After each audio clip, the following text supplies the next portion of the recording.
بسم الله الرحمن الرحيم الحمد لله الذي هدانا لهذا وما كنا لنهتدي لولا أن هدانا الله لقد جاءت رسل ربنا بالحق الصلاة والسلام على أشرف الأنبياء والمرسلين مولا ومولا الثقلين جد الحسنين أبي القاسم محمد اللهم صل على محمد وآل محمد وعلى أهل بيته الطيبين الطاهرين المعصومين المظلومين ولعنة الله على أعدائهم الظالمين من الآن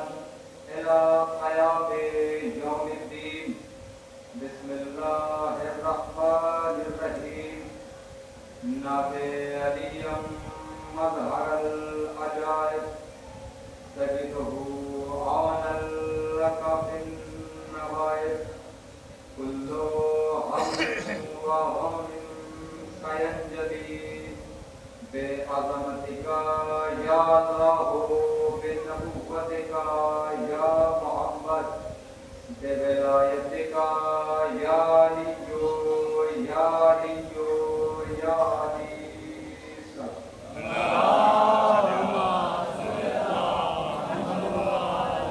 أما بعد فقد قال الله تعالى في القرآن الكريم وهو أصدق الصادقين بسم الله الرحمن الرحيم يا أيها الناس كلوا مما في الأرض حلالا طيبا صلوات اللهم صل على محمد وآل محمد سامعین مکرم تو غوران امام حسین اولا تو میں یاد کر دوں کہ جو حضرات فرش ادا سے دور کھڑے ہوئے ہیں اگر ان کے ضمیر انہیں اجازت دے تو فرش ادا پہ حاضر ہو جائیں اور جو حضرات فرش ادا پہ بیٹھے ہوئے ہیں ان سے میری گزارش ہے کہ تھوڑا تھوڑا میرے قریب آ جائیں تاکہ گفتگو کرنے میں آسانی ہو سکے بارگاہ جناب علی اکبر میں بلند ترین صلوات اللهم صل على محمد وآل محمد عزیزان محترم جس آیت کریمہ کی تلاوت کا شرف حاصل کیا اس میں پروردگار عالم خالق ارض و سما مالک دو جہاں یہ ارشاد فرما رہا ہے اے لوگوں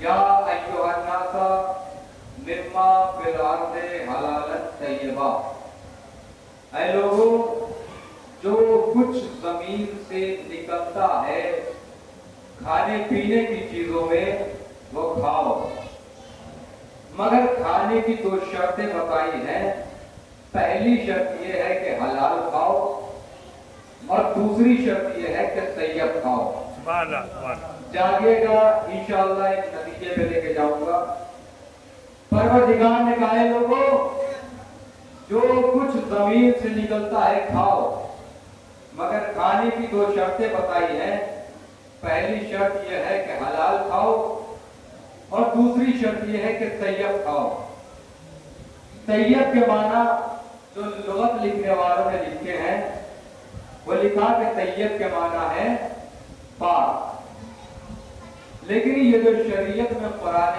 مجید موجود ہے یہ ایک اجمالی کتاب ہے یہ تفسیری کتاب نہیں ہے اور یہی وجہ ہے کہ 1400 سالوں سے اس کی تفسیر کی جا رہی ہے لیکن آج تک کوئی بھی مفسر کوئی بھی تفسیر کرنے والا اس بات پہ تکبر نہیں کر سکتا یا اس بات پہ یہ دلیل پیش نہیں کر سکتا کہ میں نے قرآن کی پوری تفسیر بنا دی ہے مکمل تفسیر کر دی ہے یا میں اس کی تفسیر کر سکتا ہوں. تو آج 1400 سال یہ قرآن آج تک ایک اجمالی کتاب ہے، تفصیلی کتاب نہیں ہے، لیکن لغت لکھنے والوں نے جو طیب کے معنی لکھے ہیں، کہا کہ طیب کے معنی ہے پاک، اور ایک اور معنی طیب کے لکھے کہ طیب کے معنی ہے خوشبودار۔ یہ دو معنی وہ ہیں جو لغت لکھنے والوں نے لکھے، اور جو لغت لکھنے والے مشہور ہیں مفتی جعفر حسین صاحب، مقبول احمد صاحب، ذیشان حیدر جوادی صاحب، فرمان حیدر صاحب، ان چاروں کے ترجمے آپ سبھی حضرات کے گھر موجود ہوں گے، اپنے گھر جائیے گا، قرآن کو کھول کے دیکھیے گا، چاروں کے ترجموں میں یہی لکھا ہوا ہے کہ طیب کے معنی پاک، طیب کے معنی خوشبودار۔ آئیے قرآن سے پوچھتے ہیں کہ طیب کے معنی کیا ہے۔ بسم اللہ الرحمن الرحیم، یا ایھا الذین آمنوا انفقوا من الطیبات، اے ایمان والو اللہ کی راہ میں خرچ کرو طیب مال سے۔ طیب کے معنی کیا لکھے؟ طیب کے معنی پاک، طیب کے معنی خوشبودار۔ اب قرآن کیا کہہ رہا ہے؟ اے ایمان والو اللہ کی راہ میں خرچ کرو طیب مال سے۔ یہاں پہ طیب کا ترجمہ کیا کیا؟ آیت نے خود آ کے بتایا ہے کہ ایسے مال سے خرچ کرو کہ جو اگر تمہیں واپس لوٹا کے دیا جائے تو تمہیں پسند آ جائے، نہ پسند نہ ہو۔ تو طیب کا ترجمہ کیا ہوا؟ وہ مال جو تمہیں پسند آ جائے۔ طیب کے معنی پاک، طیب کے معنی خوشبودار، طیب کے معنی پسندیدہ۔ ایسا مال راہ خدا میں خرچ کرو جو واپس لوٹا کے اگر تمہیں دیا جائے تو تمہیں پسند آ جائے، ناپسند نہ ہو۔ یہ نہیں کہ قرآن پہ اگر دھول جم جائے تو مسجد میں لا کے رکھ دو، کتابیں اگر پوسیدہ ہو جائیں تو اللہ خانے کی زینت بنا دو، لباس اگر پوسیدہ ہو جائے تو کسی غریب کو دے دو۔ وہ مال راہ خدا میں خرچ کرو جو اگر واپس لوٹا کر تمہیں دیا جائے تو تمہیں پسند آ جائے۔ چاروں نے یہی ترجمہ کیا ہے، طیب کے معنی وہ مال جو تمہیں پسند ہو، یعنی پسندیدہ شے۔ آئیے طیب کے معنی کیا ہے؟ پھر آگے ارشاد ہو رہا ہے جناب زکریا کی دعا، رب ابلغ من لدنک ذریۃ طیبہ، پروردگار مجھے صالح اولاد عطا فرما۔ چاروں نے طیب کا ترجمہ کیا کیا؟ صالح۔ طیب کا ترجمہ، طیب کے معنی پاک، طیب کے معنی خوشبودار، طیب کے معنی پسندیدہ شے، طیب کے معنی صالح۔ آخر قرآن بار بار لفظ طیب پہ زور کیوں دے رہا ہے؟ اللہ نے فرمایا طیب کھاؤ، حلال کھاؤ، طیب کھاؤ۔ جو چیز شریعت میں حلال ہے وہ آلریڈی پاک ہے۔ بھائی جس چیز کا شریعت میں کھانا حلال ہے وہ بذات خود پاک ہے، تو طیب کہنے کی ضرورت ہی نہیں۔ اگر حلالن پہ بھی آیت ختم ہو جائے تو سمجھ میں آ جائے گا کہ ارشاد ہو رہا ہے کہ پاک کھاؤ، لیکن اللہ لفظ طیب کیوں استعمال کر رہا ہے؟ آئیے قرآن کی آیت سناتا ہوں۔ بسم اللہ الرحمن الرحیم، علم ترى كيف ضرب الله مثلا بكلمة طيبة كشجرة طيبة أصلها ثابت وفرعها في السماء۔ کیا تم نہیں دیکھتے کہ ہم نے کلمہ طیبہ کی مثال شجرہ طیبہ سے دی کہ جس کی جڑیں زمین میں ہے، شاخیں آسمان میں ہیں۔ توجہ رکھیے گا حضرات، انشاءاللہ ایک بندے پہ لے کے جاؤں گا۔ کیا تم نہیں دیکھتے ہو کہ ہم نے کلمہ طیبہ کی مثال شجرہ طیبہ سے دی کہ جس کی جڑ زمین میں ہے، شاخیں آسمان میں ہے۔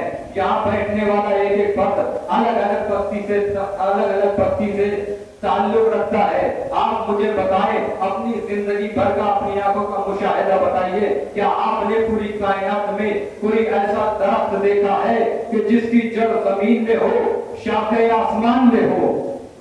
آپ مجھے کوئی ایسا درخت لا کے دکھائے کہ جس کی جڑ زمین میں ہو، شاخیں آسمان میں ہو، اور جب تک آپ کو نہ ملے میرا بتایا ہوا لوگ فتح مکہ کے بعد کعبے کے اندر جوش رسول پر علی کے قدم تھے، بتوں کو گرا رہے تھے۔ رسول نے پوچھا علی کتنی بلندی پہ ہو؟ کہا چاہوں تو آسمان سے ستارے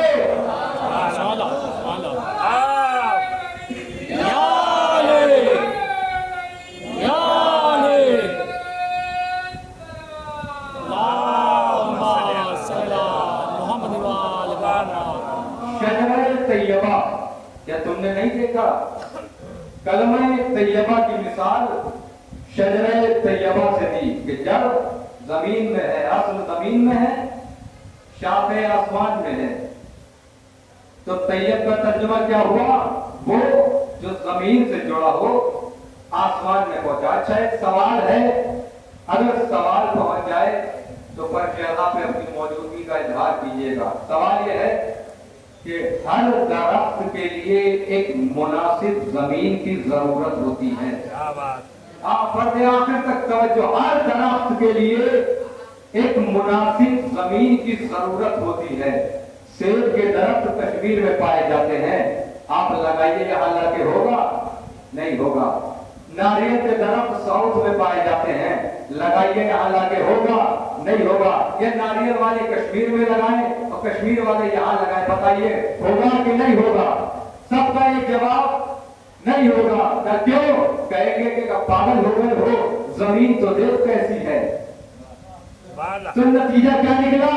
हर दरख्त के लिए एक मुनासिब जमीन की जरूरत होती है, और शजरे नबुव्वत और इमामत के लिए एक ही पाकीज़ा जमीन थी, और वो थी आगोशे अबू तालिब।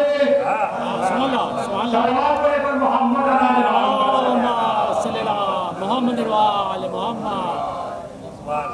हर दरख्त के लिए एक मुनासिब जमीन की जरूरत होती है। तो तैयब का तर्जुमा क्या?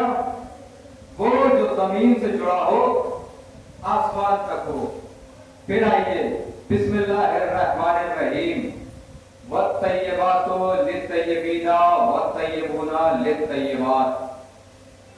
तैयब मर्द तैयब औरतों के लिए, तैयब औरतें तैयब मर्दों के लिए। चारों के तर्जुमे आप उठा के देखिए, चारों मुफस्सिरीन के तर्जुमों में यही लिखा है। या आप किसी भी आलिम दीन से सवाल कीजिए, सीधा सीधा यही कहेगा, पाकीज़ा मर्द पाकीज़ा औरतों के लिए, पाकीज़ा औरतें पाकीज़ा मर्दों के लिए।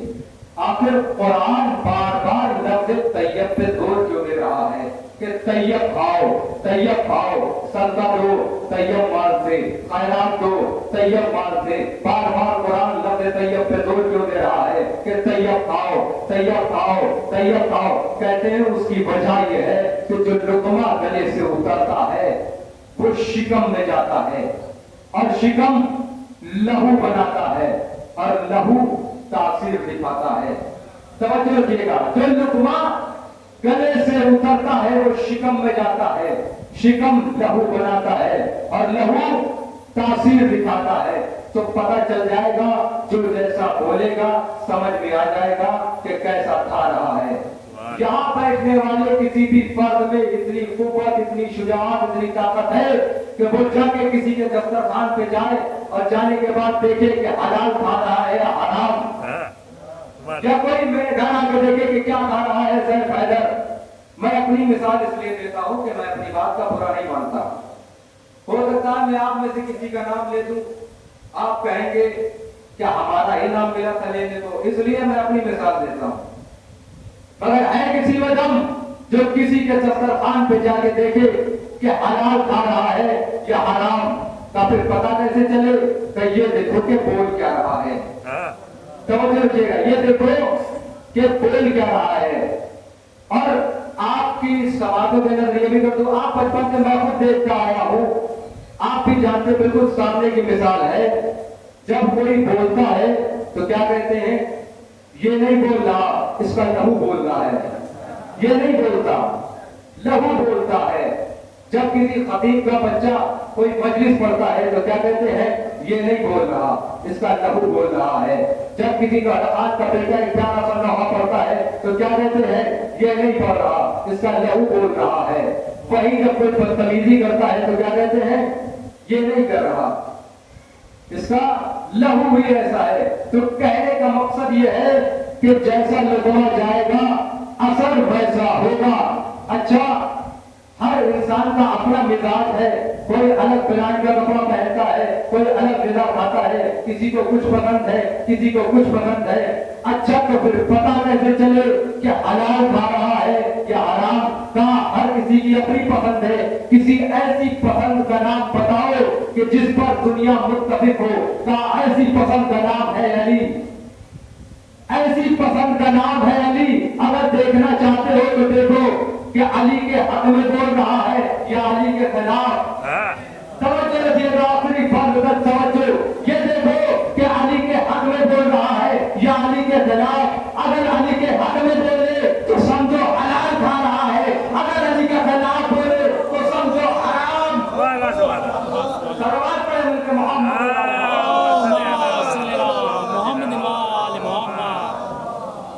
اگر دیکھنا چاہتے ہو کہ علی کے حق میں بول رہا ہے یا خلاف، فوراً سمجھ میں آ جائے گا رزق کیا ہے، حلال کھا رہا ہے یا حرام۔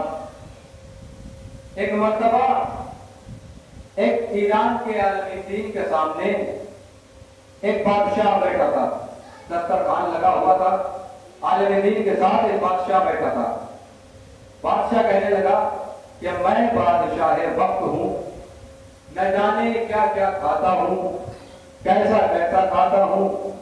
بھائی اتہاس اگر ترجمہ کیا جائے تو پرائم منسٹر ہو، نہ جانے کیسا کیسا کھاتا ہے، کیسا کیسا اس کے دسترخوان پہ آتا ہے اور کہاں کہاں سے آتا ہے، مگر پھر بھی آپ دیکھیے میرا بیٹا نمازی ہے، پرہیزگار ہے، متقی ہے۔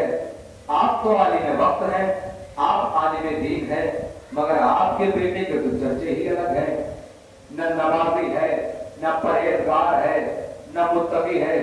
عالم دین نے ایک بڑا خوبصورت سا جواب دیا، کہتے ہیں جس دن قدرت نے تیرے گھر تیرے بیٹے کو قرار دیا تھا، اس دن تیری دعوت مجھ جیسے کے دسترخوان پہ تھی، اور جس دن قدرت نے میرے گھر میرے بیٹے کو قرار دیا تھا، اس دن میری دعوت تجھ جیسے کے دسترخوان پہ تھی۔ کیا پتہ چلا؟ جیسا لقمہ کھاؤ گے اولاد میں اثر ویسا ہوگا۔ توجہ رکھیے گا حضرات، کیا کہا؟ جس دن قدرت نے میرے گھر میرے بیٹے کو قرار دیا تھا، اس دن میری دعوت تجھ جیسے کے دسترخوان پہ تھی۔ نتیجہ کیا نکلا؟ جیسا لقمہ جائے گا اولاد میں اثر ویسا ہوگا۔ تو ٹھیک ہے، ہمارے تمہارے جیسے ہی صحیح، تو آپ لقمے پہ فیصلہ کر لو۔ ارے کتنے طیب لقمے تھے جو ابو طالب نے محمد کو کھلائے کہ بیٹی ہوئی تو فاطمہ جیسے۔ ارے ہمارے تمہارے جیسے ہی صحیح، آج لقمے پہ فیصلہ کر لو۔ کتنے طیب لقمے تھے جو ابو طالب نے محمد کو کھلائے کہ بیٹی ہوئی فاطمہ جیسی، بیٹی ہوئی تو مظہر عفت، بیٹی ہوئی تو مظہر عصمت، بیٹی ہوئی تو مظہر عصمت، بیٹی ہوئی تو مظہر طہارت۔ ارے کتنے طیب لقمے تھے جو ابو طالب نے علی کو کھلائے کہ بیٹے ہوئے حسن و حسین جیسے۔ ارے کتنے طیب لقمے تھے جو ابو طالب نے محمد کو کھلائے کہ بیٹی ہوئی تو فاطمہ جیسی۔ کتنے طیب لقمے تھے جو ابو طالب نے علی کو کھلائے کہ بیٹے ہوئے حسن و حسین جیسے۔ ارے کتنا طیب شیر تھا جو ام البنین نے عباس کو پلایا کہ حسن حسین جیسے بیٹوں کے سامنے فاطمہ نے کہا عباس میرا بیٹا ہے۔ صلوات پڑھیں محمد۔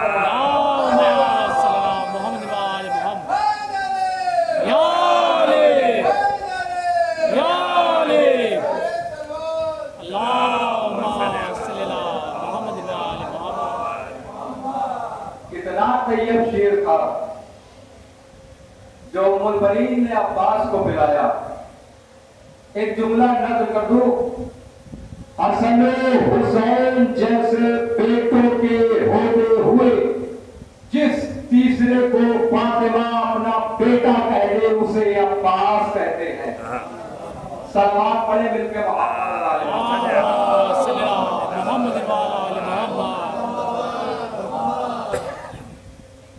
تاریخ میں دو نام گزرے ہیں، عامر بن کلاب، عامر بن طفیل۔ جو داستان میں آپ کی خدمت میں پیش کرنے جا رہا ہوں یہ عامر بن طفیل کی ہے۔ ایک مرتبہ عامر نے رسول خدا کی بارگاہ میں تحفے بھیجے۔ نبی نے تحفوں کو دیکھے بغیر سوال کر لیا کہ عامر کہاں ہے، عامر کہاں ہے؟ اچھا جو تحفے بھیجے تھے وہ نام لکھا ہے लबीब बिन रबी के जरिए से वो तोहफे भेजे थे। नबी ने सवाल किया आमिर कहाँ है, तो उसने जवाब दिया तबीयत नासाज है, उठ नहीं सकते, चल नहीं सकते। रसूल खुदा ने जमीन से मुश्त खाक को लिया, लोहा पे तहन डाला और उस गुलाम को दे दिया कि जाओ आमिर से कहना इसे पानी में घोल के पी ले। तारीख ने लिखा आमिर ने पिया, शिफा हो गई। ये लुआब रसूल है, ये वो लुआब है जो किसी काफिर तक नहीं जाता। आमिर ने पिया, शिफा हो गई। कहते जब आमिर को शिफा हो गई तो फिर ये लुआब रसूल 2 या 3 शख्सियत के पास और गया है, और ये काफिर के पास कभी नहीं जा सकता और ना ही कभी गया। या तो हसन और हुसैन के पास गया है या मौलाए कायनात के पास गया है। कहते 13 रजब को जब मौलाए कायनात की विलादत हुई काबे के अंदर, 16 रजब को मौलाए कायनात काबे से बाहर आए, आगोश रसूल में है, आंखों को खोला, चेहरे रसूल की ज़ियारत की और रसूल खुदा ने अपनी ज़बान को अली के दहन में दिया। अली ने लुआब रसूल को लिया, नबी ने अपनी ज़बान को अली के दहन से बाहर निकाल लिया और बाहर निकालते कहा या अली कुछ सुनाओ। क्या कहा? या अली कुछ सुनाओ। अली ने क्या कहा? तौरात सुनाओ, ज़बूर सुनाओ, इंजील सुनाओ, कुरान सुनाओ। तौरात सुनाई, साहिब तौरात से बेहतर सुनाई, इंजील सुनाई, ज़बूर सुनाई, कुरान सुनाया। नबी ने क्या कहा? तौरात साहिब तौरात से बेहतर, ज़बूर साहिब ज़बूर से बेहतर, इंजील साहिब इंजील से बेहतर, कुरान ऐसे पढ़ा कि जैसे मैं पढ़ता हूँ। कितनी मर्तबा ज़बान गई थी अली के दहन में? तारीख ने लिखा 1 मर्तबा, और नबी ने फौरन कहा अली कुछ सुनाओ। खुदा की कसम तारीख में किताबें भरी पड़ी है, अली को रसूल ने 1 मर्तबा ज़बान दी, फौरन कहा अली कुछ सुनाओ। जाके तारीख पढ़िए आप, तारीख में रिवायतें मौजूद हैं।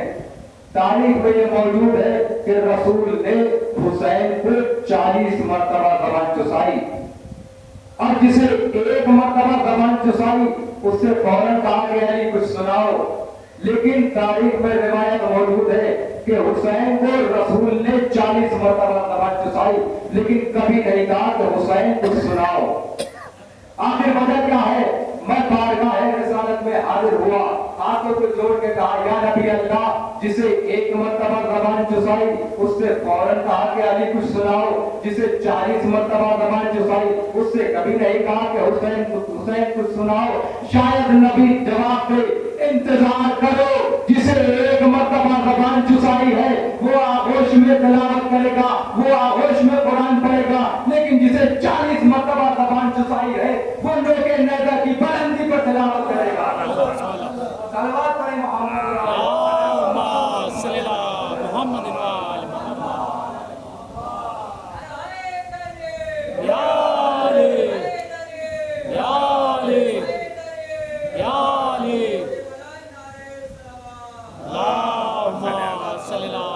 ये है लुआब रसूल।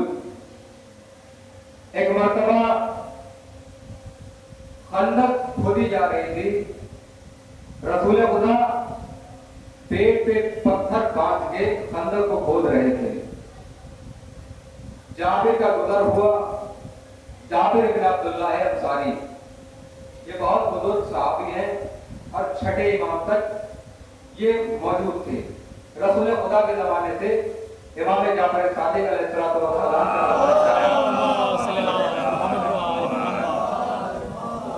जाबिर मौजूद रहे। कहते हैं जाबिर का गुजर हुआ, जाबिर से देखा ना गया। जब देखा कि रसूल अपने पेट पे शिकम पे पत्थर बांध के खंदक को खोद रहे हैं, जाबिर करीब आए।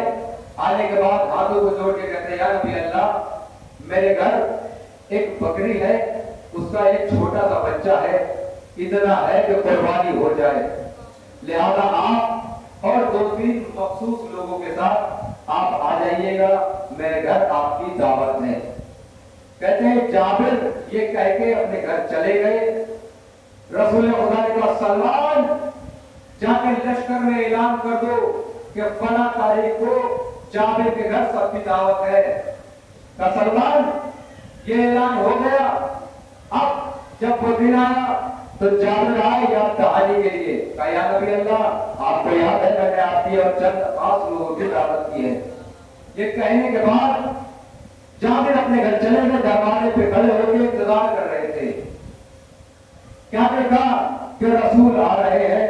چہرے پر خوشی آئی. اب جیسے ہی دیکھا کہ پیچھے لشکر آ رہا ہے خوشی مرجھا گئی.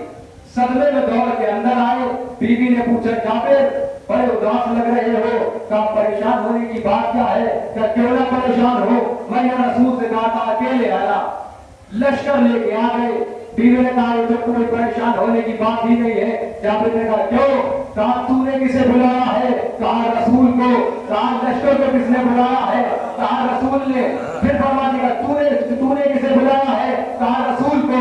لشکر کو کس نے بلایا ہے؟ کہا رسول نے. کہا تو پھر مشکل کی کوئی بات ہی نہیں ہے. تو اپنے مہمان دے, رسول اپنے مہمان دے گا. تو اپنا مہمان دے, رسول اپنے مہمان کو دے گا. تاریخ نے لکھا کہ جابر کا در کھلا, دروازہ کھلا.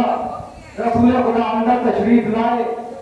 خندق کے لشکر کی تعداد جو تاریخ نے لکھی ہے 1000 کا لشکر تھا. تاریخ کی تیسری سب سے بڑی جنگ ہے جنگ خندق. کہتے پہلا آیا, دوسرا آیا, تیسرا آیا, چوتھا آیا. کہتے 1000 کا لشکر جابر کے گھر میں آتا چلا گیا, جابر کا گھر پڑتا چلا گیا. 1000 کا لشکر جابر کے گھر آتا چلا گیا, جابر کا گھر پڑتا چلا گیا. تب کسی مسلمان نے اعتراض نہیں کیا, تب کسی مسلمان نے سوال نہیں کیا کہ چھوٹے سے گھر میں 1000 کا لشکر کیسے آ گیا, چھوٹے سے گھر میں اتنا بڑا لشکر کیسے آ گیا. کہاں بلانے والا جانے, آنے والا جانے, بلانے والا جانے. تب کسی مسلمان کو اعتراض نہیں ہوا. کیا کہا؟ آنے والا جانے, بلانے والا جانے. تو ٹھیک ہے, اب ہم سے کوئی یہ سوال نہ کرے کہ کربلا کی سرزمین پر کروڑوں زائرین کیسے آتے ہیں. صلوات پڑھیں گے تو محمد صلی اللہ محمد وآل محمد. کہتے ہیں جب لشکر اندر آ گیا سب دسترخوان پر بیٹھ گئے. رسول خدا اس برتن کے قریب گئے اور جانے کے بعد اس کے ڈھکن کو اٹھایا اور لواب دہن میں ڈالا اور کہا جابر جاؤ کھلا دو سب کو. تاریخ میں لکھا ہے کہ سب نے کھایا اور کچھ لوگ اپنی جیب میں رکھنے لگے. تو رسول خدا نے کہا گھبرانے کی بات نہیں ہے, پہلے کھا لو بعد میں ملے گا. کہتے ہیں سب نے پیٹ بھر کے کھا لیا اور ساتھ لے کے بھی چلے گئے. جابر خود کہتے ہیں کہ میں نے بھی کئی دن رکھ کے کھایا, میں نے بھی کئی دن رکھ کے کھایا. اچھا جو خندق کھودی جا رہی تھی تاریخ نے لکھا ہے کہ خندق اس لیے کھودی جا رہی تھی کہ ادھر کا کوئی ادھر آ نہ سکے. اسی لیے کھودی جا رہی تھی نا کہ ادھر کا کوئی ادھر آ نہ سکے. لیکن علامہ ضمیر اختر صاحب کا بہت پیارا بہت خوبصورت سے جملہ ہے کہ خندق اس لیے نہیں کھودی جا رہی تھی کہ ادھر کا ادھر نہ آ سکے, بلکہ خندق اس لیے کھودی جا رہی تھی کہ ادھر والا ادھر نہ جا سکے.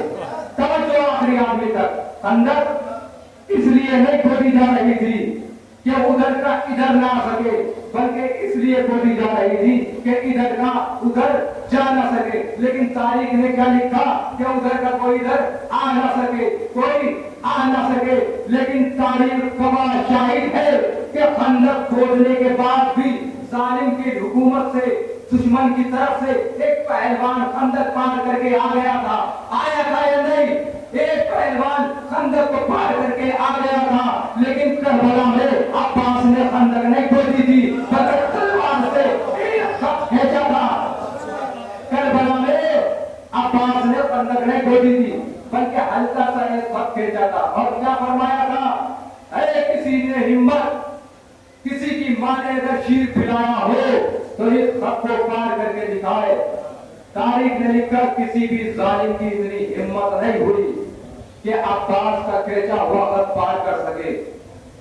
ہو سکتا ہے غازی نے یہ جملہ بھی کہا ہو کہ اگر تم میرے سامنے پار کرنے سے ڈرتے ہو تو سنو, میری شہزادی نے مجھے خیمے میں بلایا ہے، اگر کسی میں ہمت ہو تو میری پیٹھ پیچھے ہی پٹ پار کر دے گا۔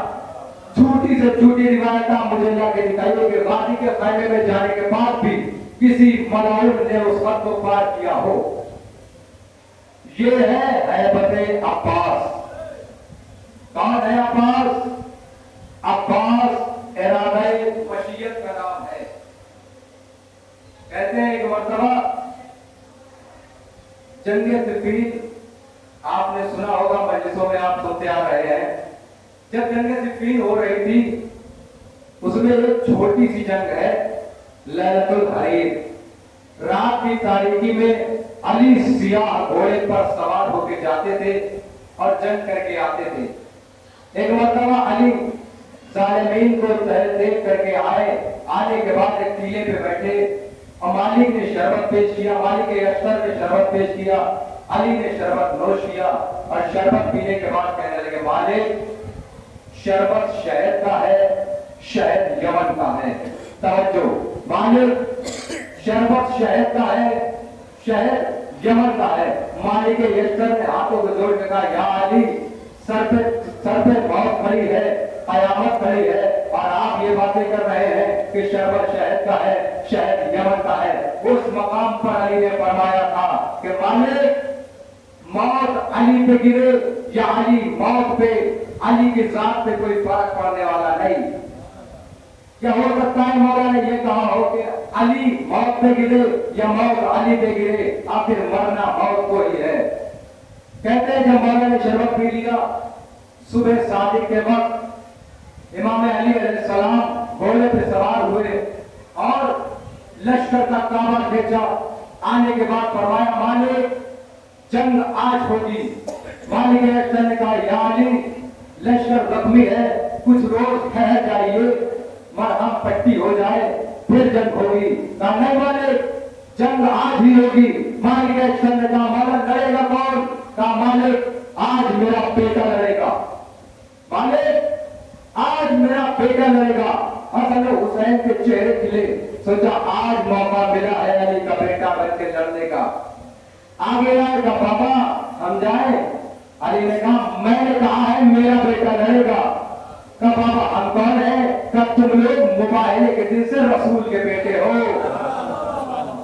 محمد حنفیہ آگے آئے، کہا بابا ہم جائیں؟ بابا میں جاؤں؟ کہا بیٹا کیا چاہیے؟ لشکر اور کیا چاہیے؟ تلوار۔ مولا علی نے محمد حنفیہ کی پیشانی کو چوم کے کہا بیٹا پھر کبھی۔ اب مالک اشتر کہتے ہیں کہ یا علی اب کون جائے گا؟ کہتے ہیں جناب عباس آگے بڑھے۔ کہا بابا میں جاؤں؟ علی نے کہا عباس کیا چاہیے؟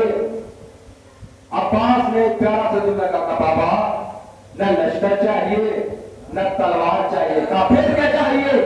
کہا بس آپ کی اجازت، کہا بس آپ کی اجازت۔ امام علی علیہ السلام نے عباس کو لیا، خیمے میں لے کے گئے۔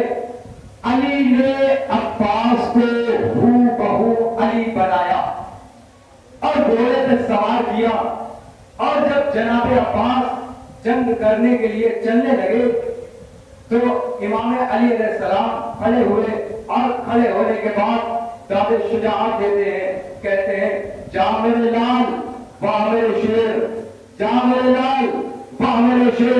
مولا علی یہ کہہ رہے تھے، اچانک مالک سامنے آ گئے۔ مولا نے مالک کے کندھے پہ ہاتھ رکھا، دوسری طرف کو کیا اور پھر داد شجاعت دینے لگے، جا میرے لال واہ میرے شیر، جا میرے لال واہ میرے شیر۔ مالک سے رہا نہ گیا، مالک نے سوال کر لیا یا علی آج سے پہلے ایسی درد و تحسین کسی کو نہیں تھی۔ امام علی نے مسکرا کے کہا مالک آج علی اپنی چاہتی ہوئی جوانی کو دیکھ رہا ہے۔ صلوات میں محمد آل محمد صلی اللہ محمد آل محمد۔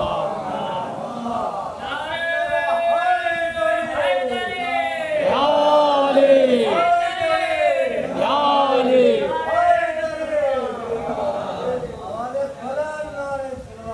اللہم صلی اللہ مالک آج علی اپنی چاہتی ہوئی جوانی کو دیکھ رہا ہے۔ کہتے ہیں عرب کا دستور یہ تھا کوئی بھی दुश्मन की सफ में जाता था तो एक हाथ में घोड़े के निजाम को पकड़ता था और एक हाथ में जुल्फकार। जो लोग घुड़सवारी जानते हैं उन्हें यह मालूम है कि अगर घोड़े की लगाम से हाथ हट जाए तो फिर कितना ही ताकतवर हो, घोड़ा काबू में नहीं कर सकता। कहते हैं अब्बास इस आलम में गए, घोड़े की लगाम पे हाथ नहीं था, बल्कि दोनों हाथों में जुल्फकार को थामे हुए थे। और कोई भी शुजा से शुजा, बहादुर से बहादुर पहलवान जंग के लिए जाता था तो पहले मैमने पे हमला करता था, फिर मैसरे को देखता था, फिर कल्बे लश्कर पे जाता था। कहते अब्बास इस अंदाज में गए, न मैमना देखा न मैसरा देखा, सीधे कल्बे लश्कर पे टूट पड़े। और जब कल्बे लश्कर पे टूटे तो उसमें से एक शख्स निकल के आया और आने के बाद कहने लगा, या अली, कैसे बैठे हैं आप? आने के बाद कहने लगा, या अली, आज लश्कर जख्मी है तो बड़े जोश में हमला कर रहे हो। अब्बास ने कहा, क्या कहा? फिर से कहा, या अली, आज लश्कर जख्मी है तो बड़े जोश में हमला कर रहे हो। अब्बास ने कहा, फिर से कहे, तो जो आखिरी आदमी था, कहा, या अली, आज लश्कर जख्मी है तो बड़े जोश में हमला कर रहे हो। अब्बास ने कहा, फिर से कहे, कह तो रहा हूं, कहता रे, अरे आज पहली मर्तबा कोई मुझे अली कह रहा है। सल्लल्लाहु अलैहि मोहम्मद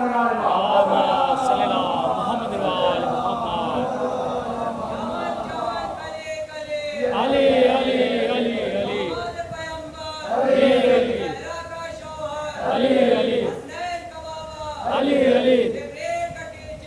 अली अली अली अली अली अली अली अली अली अली अली अली अली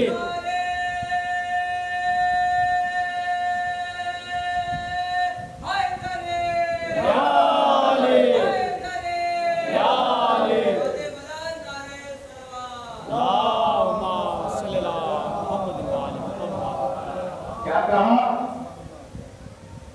आज लश्कर जख्मी है तो बड़े जोश में हमला कर रहे हो। अब्बास ने क्या कहा? कहता रहे, आज पहली मर्तबा किसी ने मुझे अली कहा है। कहते हैं जालिमों का जो खैमा था उसमें जो लश्कर का सालार था वो बैठा हुआ था। उसने एक पहलवान को बुलाया जिसका नाम, जिसे कहा जाता है, जिसका नाम तारीख में इब्ने शोफा लिखा है। ये वो पहलवान जो 1000 के लश्कर के बराबर था, 1000 के बराबर अकेला था। खैमे को बुलाने के बाद इसे कहा, ये देख रहे हो, ये मालोदर, ये अशरफिया, ये दिरहम, ये दीनार कहा देख रहा हूं, का जितना चाहिए ले ले, लेकिन आज अली का काम तमाम कर दे। जनरल ने कहा है, अब्बास नाम किसका लिया जा रहा है? अली का। तो जितना मालो का तुझे चाहिए ले ले, लेकिन बस आज अली का काम तमाम कर दे। उसने कहा, तेरे मालो और दौलत के चक्कर में मैं अपना नाम खराब करूं? आपने ये सोच के दाद दी कि वो डर गया, वो डरा नहीं था, बल्कि एक के मुकाबले में जाने में अपनी तौहीन समझ रहा था।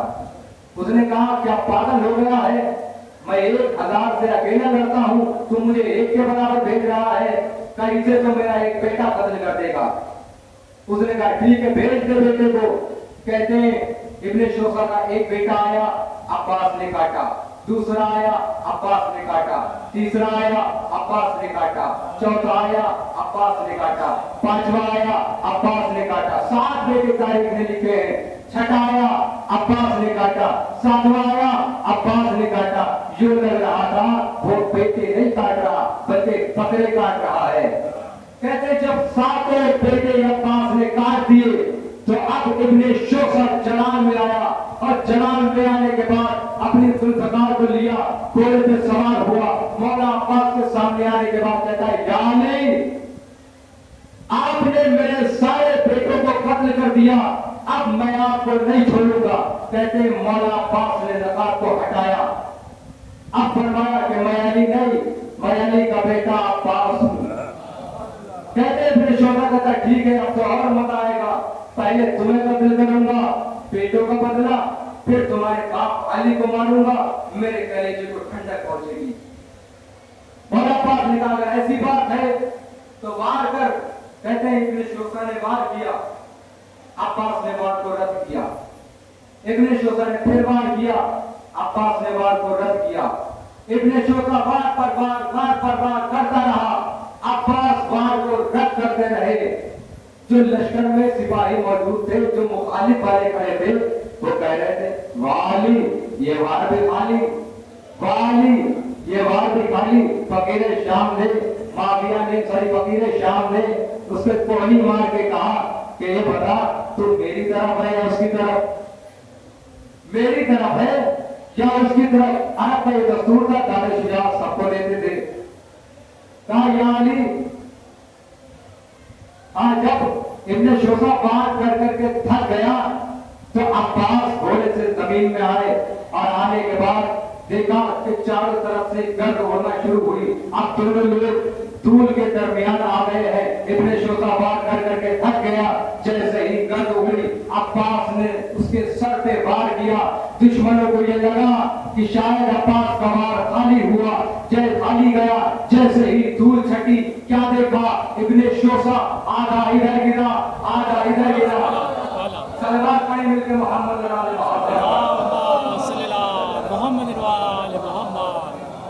क्या देखा, आधा इधर गिरा, आधा इधर। अब जब लश्कर वालों ने देखा कि इसने हमारे सबसे बड़े पहलवान को कत्ल कर दिया है, अब सबने मंसूबा बनाया कि एक साथ अब्बास पे टूट पड़ो। कहते हैं मौलानी ये मंजर किले की बुलंदी से देख रहे थे। जब देखा कि अब्बास को लश्कर ने चारों तरफ से घेर लिया है, अली घोड़े पे सवार हुए, जुल्फकार को लिया और घोड़े को रेल लगाई और अपने घोड़े को अब्बास के घोड़े से मिला दिया। और मिलाने के बाद का बेटा घबराना नहीं, मैं आ गया हूँ, आधों को तुम गिराओ, आधों को मैं मारता हूँ। सलवार पड़े मोहम्मद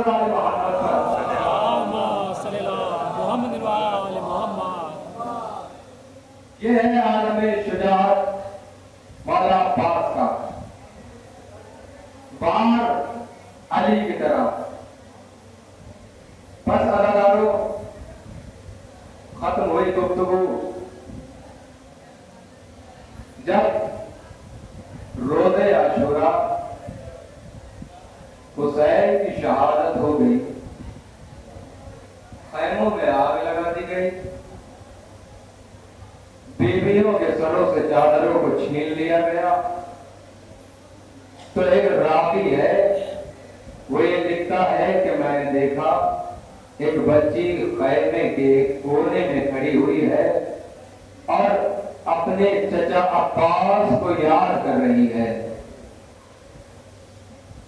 वो कहता है मैंने देखा, वो बच्ची ये कह रही है कि मेरा चचा कहाँ है। किसी ने इशारा किया कि तेरा चचा फरात के किनारे अपने बाजू को कटाए सो रहा है। वो रावी कहता है कि वो बच्ची दौड़ती हुई फरात के किनारे पहुंची और पहुंचने के बाद अपने चचा के लाश से निपट गई। रावी कहता है कि मुझे ऐसा महसूस हुआ कि वो बच्ची अब्बास के कानों में कुछ कह रही है। कहता मैं करीब गया, मैंने सुना, मुझे ऐसा लगा कि वो बच्ची शायद ये कह रही है कि चचा जान मैं बहुत प्यासी हूँ, मेरे लिए पानी का इंतजाम कर दीजिए। उठिए चचा, सकीना बहुत प्यासी है, अरे सकीना को पानी पिला दीजिए।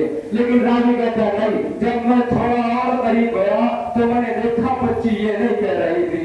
मैंने देखा कि शायद बच्ची ये कह रही थी। जब और करीब पहुंचा तो मुझे लगा शायद बच्ची ये कह रही थी, ऐ चचा जान, अरे बच्चे खैमे में प्यासे हैं, अरे मैंने उन बच्चों से वादा किया है कि मेरा चचा पानी लेने गया है। ऐ चचा मुझे पानी की हजरत नहीं है, लेकिन खैमे में जो बच्चे मौजूद हैं वो प्यास से तड़प रहे हैं। ऐ चचा हो सके तो चलिए, खैमे में बच्चे प्यासे हैं। रावी कहता है मैंने जब गौर से सुना तो वो बच्ची ये नहीं कह रही थी। रावी फिर कहता है कि मैं जब और करीब पहुंचा तो मैंने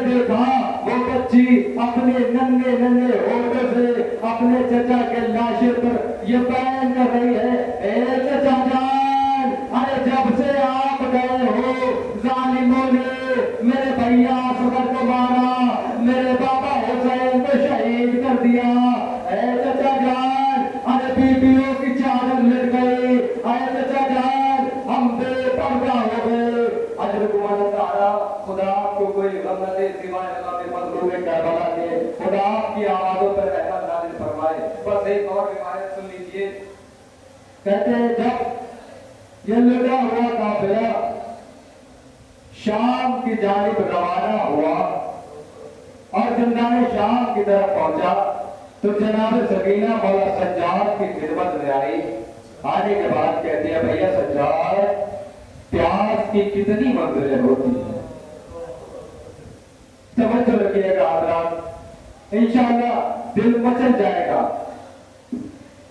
जनाब सकीना जनाब सईद सज्जाद की खिदमत में आने के बाद कहती है, भैया सज्जाद, प्यास की कितनी मंजिलें होती हैं?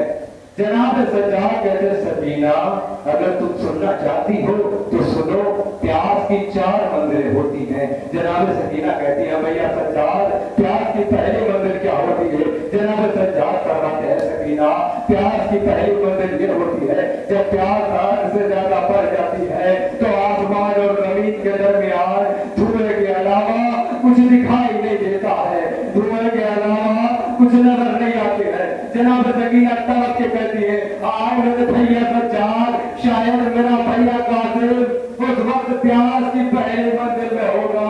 अरे जब वो चीख मार के कहता था, ऐ सज्जाद, मुझे जमीन और आसमान के दरमियान धुएं के अलावा कुछ नजर नहीं आता। आज खुदा की आवाज़ों पर रहमत नाज़िल फरमाए। अजर कुबरा सहारा, खुदा को कोई गम न दे सिवाय अल्लाह मज़लूम करबला के। जनाब सकीना कहती हैं, ऐ भैया सज्जाद, प्यास की दूसरी मंजिल क्या है? सुनिएगा, दिल तड़प जाएगा। ऐ भैया सज्जाद, प्यास की दूसरी मंजिल क्या है? जनाब सज्जाद कहते हैं, बहन सकीना, प्यास जब हद से ज्यादा बढ़ जाती है तो होठ कभी खुलते हैं, कभी बंद होते हैं।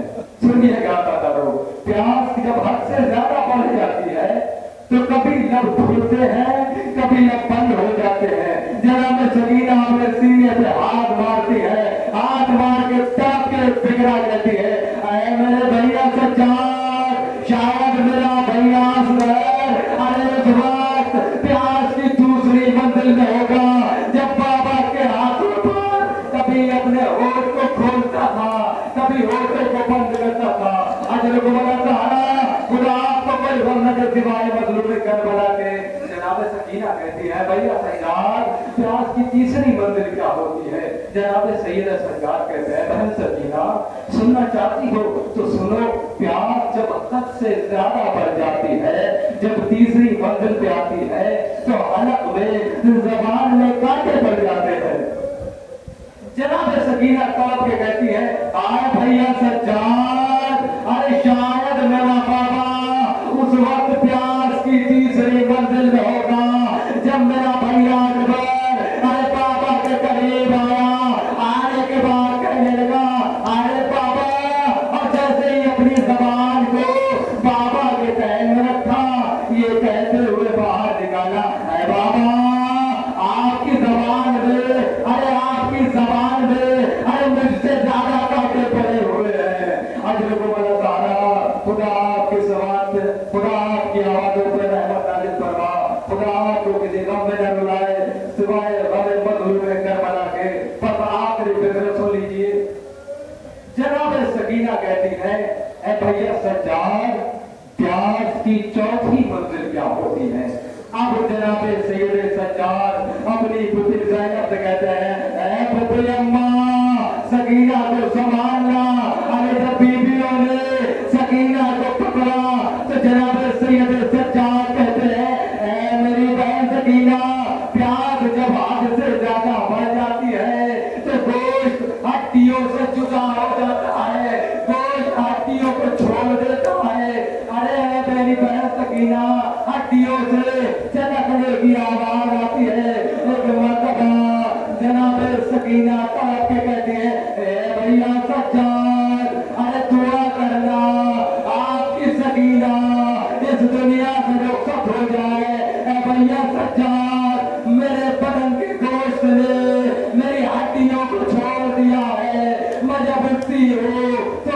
काट दिया